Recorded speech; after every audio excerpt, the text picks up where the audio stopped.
The Samsung Galaxy Z Fold 4 won't change all that much compared to the Galaxy Z Fold 3.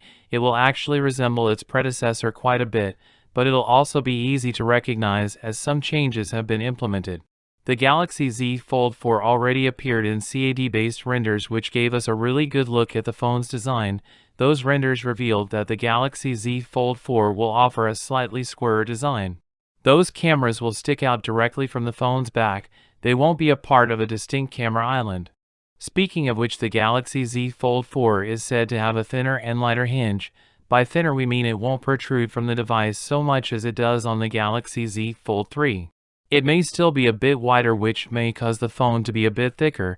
That hinge is also said to be more expensive and more durable at the same time.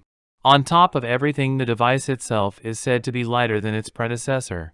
It is said to be very light for a foldable of its size. It will still be quite hefty though, as there's only so much it can be done with a foldable device of the Galaxy Z Fold 4's size.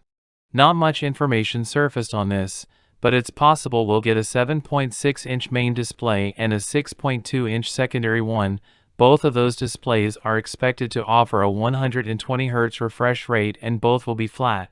The Galaxy Z Fold 4 is said to have 3 cameras on the back. Those cameras will be more powerful than the ones on the Galaxy Z Fold 3. Samsung is said to include a 50-megapixel main camera here, along with a 12-megapixel ultra-wide camera. On top of that, a 12-megapixel telephoto camera. 3x optical zoom is also expected.